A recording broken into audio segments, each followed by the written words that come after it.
పాపము, అశాంతి, భయం, దిగులు, శ్రమ, వేదన, దొంగతనం, వ్యభిచారం, వ్యాధి, హత్యలు, త్రాగుడు, ఉగ్రవాదం, భయంకర సంఘటనలు, మరణం, నరకం.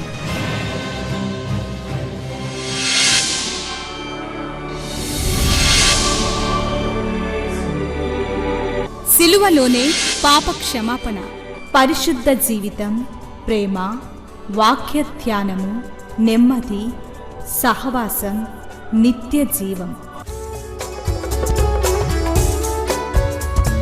శాంతి సోపానాలు, ఇవి శాంతి ప్రదాత బోధలు. చీకటిలో ఉన్న ప్రజలకు గొప్ప వెలుగు కలుగుటకు, చీకటిలో ఉన్న ప్రజలకు గొప్ప వెలుగు కలుగుటకు, చీకటి నుండి వెలుగునకు నడిపించే సోపానాలు. శాంతి సోపానాలు కార్యక్రమానికి మిమ్మల్ని ప్రేమతో ఆహ్వానిస్తూ ఉన్నాను.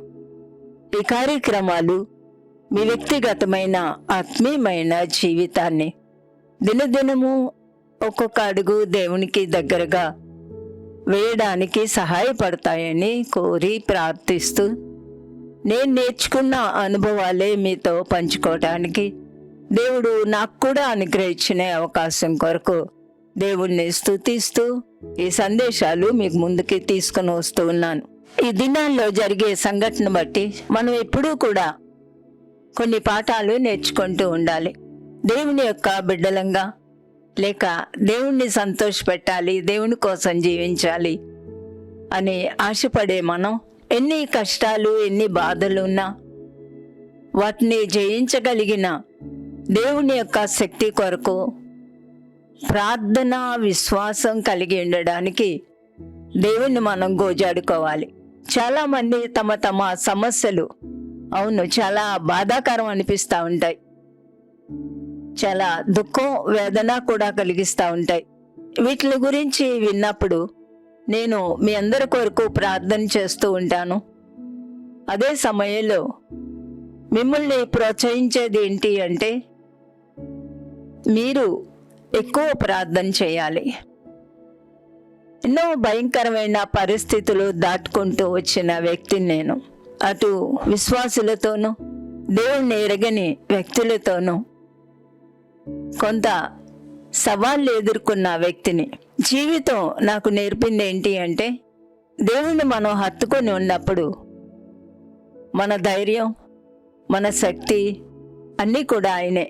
ప్రతి సంఘటనలో కూడా ఒక పాఠం నేర్చుకోవడం బాగా అలవాటు. 80లో నాకు వివాహం అయింది. మా ఇంట్లో ఒక కుక్క ఉండేది, దాని పేరే టైగర్. అయితే అదేమీ టైగర్ కాదు. సరిగ్గా మేము ఫ్యామిలీ ప్రేయర్ 5 గంటలే చేసేవాళ్ళం ఉదయం. ఆ టైంలో మా టైగర్ గారు, మా పులి లేచి బయటికి వెళ్ళేది.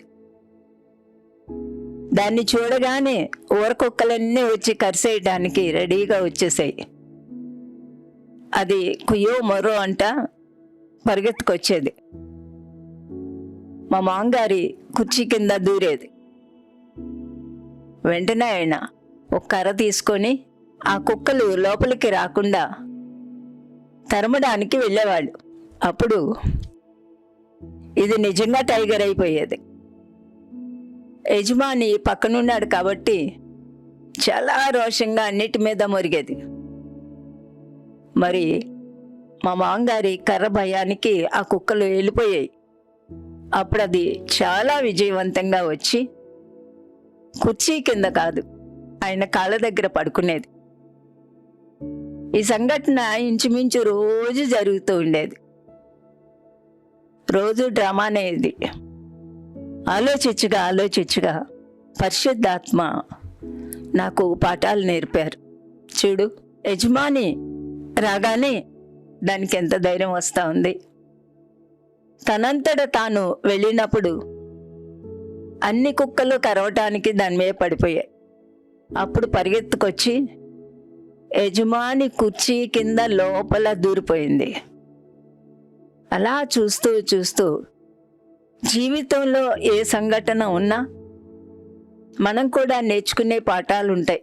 అవును, ఒంటరిగా పోరాటాలు ఎదుర్కోవాల్సి వస్తే నీ పరిస్థితి కూడా అలాగే ఉంటుంది. తప్పకుండా ఓడిపోతావు. ఎందుకంటే లోకం, దానిలో ఉన్న దురాత్మ శక్తులను నువ్వు ఒంటరిగా జయించలేవు. ఎప్పుడైతే యజమాని అయిన ప్రభువారు నాతో ఉంటారో చాలా ధైర్యం, బలం, చాలా ఆదరణ, హుందాతనం, చాలా గంభీరంగా పరిస్థితులు మనం ఎదుర్కోగలం. ఎదుర్కోవడం మాత్రమే కాదు, ఆయనే మన పక్షంగా యుద్ధం చేస్తారు. మన పక్షంగా ఆయనే మన మీదకు వచ్చే ప్రతి పరిస్థితి నుంచి విడిపిస్తారు, తరిమేస్తారు, విజయం ఇస్తారు. ఈ పాఠం ఎప్పుడో 81, 82లో, అంటే ఇంచుమించు 42 సంవత్సరాల క్రితం నేర్చుకున్న పాఠం. నా యజమానుడు నాతో ఉన్నాడా లేదా అనేదే నా ముఖ్యమైన అంశం. ఆయనతో నేను ఉండడం, నాతో ఆయన ఉండడం కాదు. ఆయనతో నేను ఉండాలి అంటే ఆయన చెప్పిన మాట నేను వినాలి. ఇంకొక విషయం గమనించాను, అది పరిగెత్తుకొని వచ్చి కుర్చీ కింద కాదు, ఆయనతో పాటు వచ్చి చక్కగా ఆయన కాళ్ళ దగ్గర దాన్ని మూతి పెట్టి పడుకునేది. ఇది చాలా చాలా విచిత్రం అనిపించింది. ఆయన పాదాలను హత్తుకొని జీవించడం, వాక్యానికి విధేయత చూపించడం, వాక్యాన్ని కలిగి ఉండడం, ప్రేమించడం, విధేయత కలిగి ఉండడం, ఈ రెండు కూడా చాలా ప్రాముఖ్యమైన విషయాలే. మన జీవితాల్లో కూడా ఎప్పుడైతే మనం దేవుని హత్తుకొని ఉండమో, ఎప్పుడైతే మన ఇష్ట ప్రకారం జీవిస్తూ ఉంటామో పరిస్థితులు దారుణంగా ఉంటాయి. గత దినాల్లో కాలిఫోర్నియా, లాస్ ఏంజల్స్లో జరిగిన ఈ హాలీవుడ్ తారలు, వారు దేవునికి వ్యతిరేకంగా పలికిన పలుకులను బట్టి అంత ఘోరమైన పరిస్థితి ఎదుర్కొన్నారు. మా బంధువు కూడా ఒక 3 కిలోమీటర్ల దూరంలో ఆమె ఉంటారు. తగ్గాక ఆ ప్రాంతంలో ఇంటి నిండా పొగ, కరెంట్ లేదు, నీళ్లు లేవు, చాలా దారుణంగా ఉంది మా పరిస్థితి అని మెసేజ్ పెట్టారు. ఆమె కాదు, ఎన్నో ఇళ్ళు కాలిపోయాయి. మీరందరూ చూశారు అంటే టీవీలో చూస్తూ ఉన్నారు, సెల్ ఫోన్లో చూస్తారు. కొన్ని ఇళ్ళు కాలేదు, కొన్ని ఇళ్ళు, 1-2 ఇళ్ళు వాళ్ళు కట్టుకున్నప్పుడే ఫైర్ ప్రూఫ్తో కట్టారు. అంటే అగ్ని కూడా కాల్చలేని రాళ్లతో కట్టుకున్నారు. వాళ్ళు వేసుకున్న చెట్లు కూడా అగ్ని ఏమీ చేయలేదంట. విచిత్రమే కదా. కానీ కొన్ని ఇళ్ళు నిలిచిపోయాయి. చుట్టూ అగ్ని మండిన మనం గిజ్జోను పెట్టిన పరీక్షలో చూసినట్టుగా చుట్టూ కాలిపోయిన అక్కడక్కడ దేవుణ్ణి నమ్మిన వాళ్ళ ఇల్లు కాలలేదు. నేను ఇవన్నీ చూస్తూ గమనిస్తూ ఆలోచించినప్పుడు, ఇంకా కొన్ని వివరాలు తెలుసుకున్నప్పుడు, ప్యాషన్ ఆఫ్ క్రైస్ట్ అని సినిమా తీశారు గిబ్సన్ అనే ఆయన. అలా యేసు ప్రభుకు వేసిన ఆయన. మీరు యూట్యూబ్లో చూడండి. వాళ్ళు ఏమన్నారంటే, వాళ్ళ కొన్ని మిలియన్ల ఇల్లు ఖాళీ బూడిదైపోయాయి. అలాంటి దేవుణ్ణి నమ్మిన వాళ్ళు ఎంతో మంది మధ్యలో ఉండుంటారు. నేను ఆ అగ్నిని చూసినప్పుడు ప్రభు నిన్ను నమ్మిన వాళ్ళు ఉండుంటారు కదా అని దుఃఖపడేదాన్ని. వాళ్ళ ఇద్దరి ఇల్లు కూలిపోయాయి, స్మాష్ బూడిదైపోయాయి. కానీ వాళ్ళు ఏ స్టేట్మెంట్ ఇచ్చారంటే, మా విశ్వాసం బలంగా ఉంది, ఈ అగ్ని మా విశ్వాసాన్ని ఆర్పలేకపోయింది అని ఎన్నోసార్లు ఎన్నో విధాలుగా చెప్పారు. అందరి గురించి నాకు తెలియదు, కానీ కొందరు మాత్రం ఈ అగ్ని మా విశ్వాసాన్ని ఆర్పలేదు అనే వాళ్ళ విశ్వాసపు ప్రకటన చేయడం చాలా సంతోషకరం. నీతిమంతులతో పాటు అనీతిమంతులు కూడా, అనీతిమంతులతో పాటు నీతిమంతులు కూడా నశిస్తూ ఉంటారు. ఒక తుఫాన్ వచ్చినా, భూకంపం వచ్చినా, సునామీ వచ్చినా, ఇంకా ప్రకృతి నాశనం ఏది జరిగినా అందరూ దానికి ప్రభావితులవుతారు.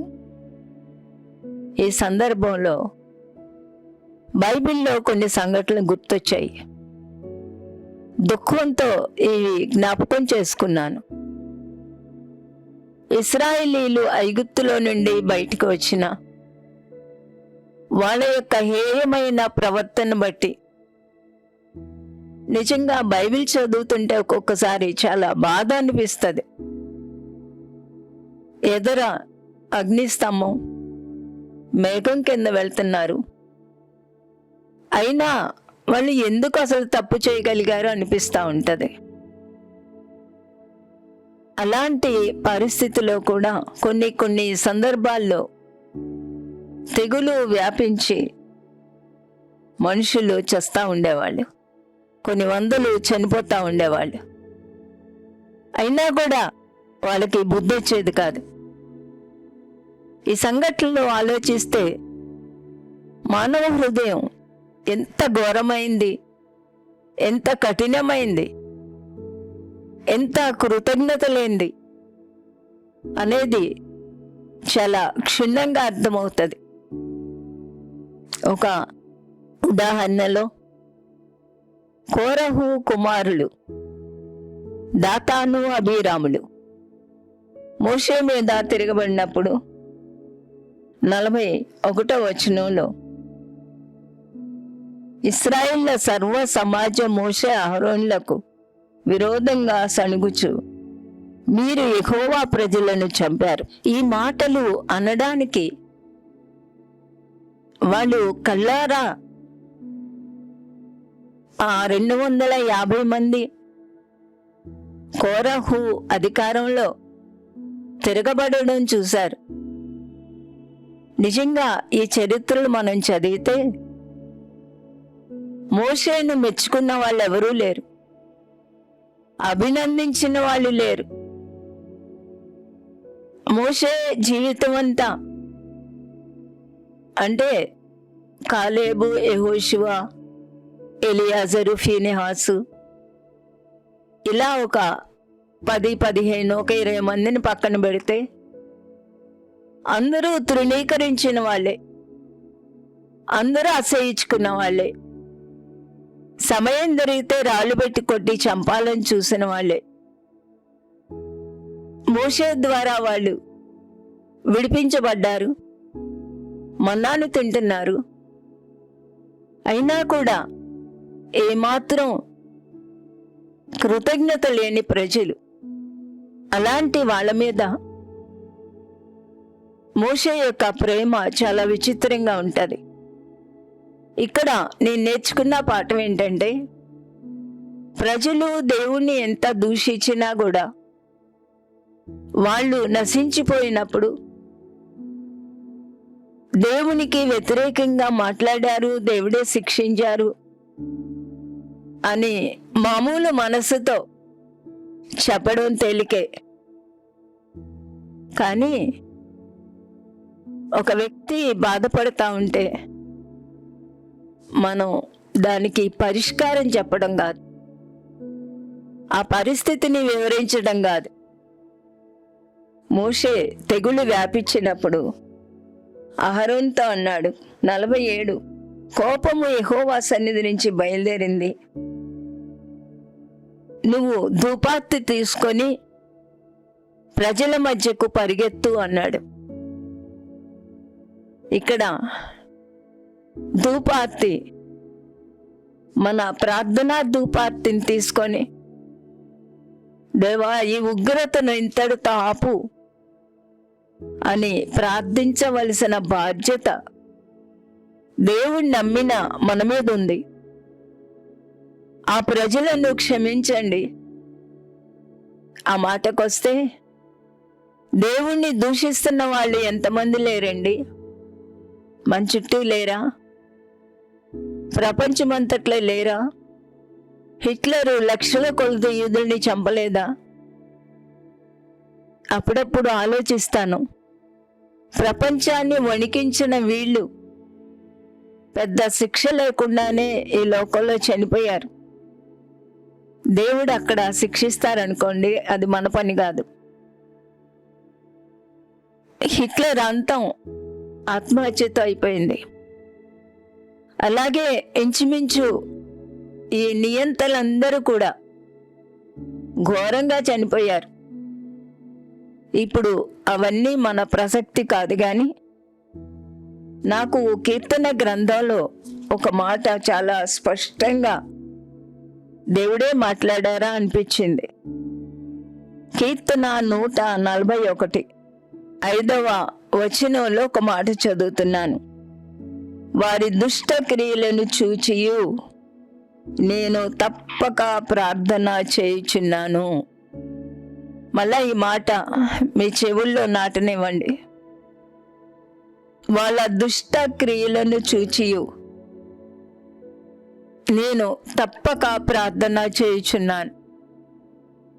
ఈ మాటతో పాటు ప్రభువారు ఆ మట్టలాదివార దినాన యెరూషలేములో ప్రవేశించి ఆ తిరుగుబాటు చేసే ప్రజలతో నిండిన ఆ పట్టణాన్ని చూచి ఆయన యెరూషలేము నిమిత్తం ఏడ్చారు. నేను అనుకునేది, మీకు చెప్పేది ఏంటి అంటే, దేవుణ్ణి నమ్మిన మనం ఒకవేళ ఈ లోకంలో హింసలు అనుభవించినా క్షేమంగా దేవుళ్ళలో భద్రంగానే ఉంటాం. కానీ మన కన్నీరు కార్చవలసింది ఎవరి కొరకు తెలుసా? వారి దుష్ట క్రియలను చూచి నేను తప్పక ప్రార్థన చేయుచున్నాను. ప్రభువా, ఈ ఉగ్రత ఇంతటితో ఆపి వాళ్ళని రక్షించండి. అలా మిమ్మల్ని తూలనాడిన ఆ ప్రజలను రక్షించండి అని మనలో ఎంతమంది ప్రార్థన చేశాం? ఒక్కసారి ఆలోచించండి. ఎప్పుడూ కూడా దేవుణ్ణి నమ్మిన వాళ్ళు దేవునిలో మనకెంత కీడు జరుగుతున్నా భద్రంగానే ఉంటాం. ఎన్ని బాధలు వచ్చినా భద్రంగా ఉంటాం. ఉన్నవన్నీ కోల్పోతున్నా, ఆరోగ్యం పోతున్నా, ఎంత భయంకరమైన పరిస్థితి ఎదుర్కొన్నా దేవుడు మన పక్షంగా ఉన్నారు అన్న నిరీక్షణతో బతికేస్తాం. కానీ దేవుడు లేని ఆ ప్రజలు, వాళ్ళే కాదు మన చుట్టూ బోడు మంది ఉన్నారు. యేసు ప్రభు దేవుడు కాదని అరిచేవాళ్ళు లేరా? అలా దేవుని ఉగ్రత దిగితే ఈ పాటికి ఎంతమంది కాలిపోవాలి చెప్పండి? దేవుడు దీర్ఘశాంతుడు, ఆయన కృపా సమృద్ధి కలిగినవాడు. మన జీవితాల్లో ఒక నిర్ణయానికి రాకముందు బైబిల్ ఏం చెప్తుందా అని మనం ఆలోచించాలి. అలా తూలనాడే వాళ్ళ కొరకు మనం ప్రార్థన చెయ్యాలి. అది అజ్ఞానం, అవివేకం. ఈ రోజుల్లో మన చుట్టూ భారతదేశం అంతా ఏం జరుగుతూ ఉంది? క్రైస్తవులు ఘోరంగా హింసించబడతా ఉన్నారు. ఎంతోమంది జైల్లో ఉన్నారు, బాధపడతాం. ఆ కుటుంబాల గురించి ఆలోచిస్తాం. కానీ అంతకన్నా మనం చింతించాల్సింది ఎవరు తెలుసా? ఎవరైతే బాధపడతా ఉన్నారో వారు ఒకరోజు తప్పకుండా దేవుని ఎదుట తీర్పు ఎదుర్కొంటారు. అది ఒక ఆదరణ అయితే, రెండవ శ్రేష్టమైంది దావీదు చెప్తా ఉన్నాడు, వారి దుష్టక్రియలను చూసి నేను మానక ప్రార్థన చేస్తా ఉన్నాను. రక్షించమని ప్రార్థన చేద్దాం, క్షమించమని ప్రార్థన చేద్దాం. దేవుని యొక్క దైవత్వం వాళ్ళు గ్రహించాలని ప్రార్థన చేద్దాం. ఈ రోజుల్లో ఎన్నో రకాలుగా ప్రభువుని గురించి మాట్లాడే వాళ్ళు ఉన్నారు. వీళ్ళకి ఆయన చేసిన అద్భుతాలు కనిపించవా అనిపిస్తుంది. కుష్ఠరోగుల్ని బాగు చేయడం, పుట్టుగుడ్డికి కళ్ళివ్వడం, ఇవి కనిపించవు. కానీ బైబిల్లో తప్పులు వెతికే వాళ్ళు చాలామంది ఉన్నారు. అది చాలా జ్ఞానం అని వాళ్ళు అనుకుంటారు. కానీ మనం కన్నీటితో వాళ్ళు రక్షించబడాలని, దేవుడు వారిని క్షమించాలని ప్రార్థన చేయవలసిన బాధ్యత మన మీద ఉంది. అంచేత వాళ్ళే కాదు, యుద్ధ రంగాల్లో ఎంతమంది తమ వారిని కోల్పోయి దుఃఖంలో ఉంటా ఉన్నారో, ప్రకృతి వినాశనాల్లో ఎంతమంది చిక్కుకుంటా ఉన్నారు, భూకంపాలు, అగ్ని పర్వతాలు బద్దలై బాధపడేవాళ్ళు, ఇంకా యాక్సిడెంట్లకు గురయ్యేవాళ్ళు, ఆత్మహత్యలు చేసుకునేవాళ్ళు, వీళ్ళందరి కొరకు కూడా మనం ప్రతి దినము కూడా కొంత సమయం తీసుకొని ప్రార్థన చేయవలసిన బాధ్యత మన మీద ఉంది. అది క్రీస్తు యేసుకు కలిగిన మనసు. తన్ని చంపే వాళ్ళని, నిజంగా ప్రభువారు ఈ లోకంలో ఉన్నప్పుడు ఆయన తన స్వకీయుల యొద్దకు వచ్చెను, ఆయన స్వకీయులు ఆయన అంగీకరింపలేదు. ఈ మాట మనకు అర్థం అవ్వాలంటే, తండ్రి ఎక్కడికో దూర ప్రయాణం వెళ్ళి, అమెరికానో ఎక్కడికో వెళ్ళి, గల్ఫ్ కంట్రీస్కో ఒక 2-3 సంవత్సరాలకు వచ్చి ఈ అర్ధరాత్రిలో తలుపు కొట్టాడు అనుకోండి, జరగదు అలాగా. కానీ చెప్తున్నాను, తలుపు తెరిచి ఎవరు నువ్వు, మాకు తెలియదు, వెళ్ళిపో అంటే ఎలా ఉంటుంది? అలాంటి సంఘటనలు ఎన్నో జరుగుతూ ఉన్నాయి. జరిగిన ఒక సంఘటన గుర్తొస్తూ ఉంది. ఇది నిజంగానే జరిగిందంట. ఒక పుస్తకంలో చదివాను. భర్త మిలిటరీలో పనిచేస్తూ 3 పిల్లలు. ఇలాంటివి అన్ని చోట్ల జరుగుతూ ఉన్నాయి. మా కాకినాడలో కూడా జరిగింది.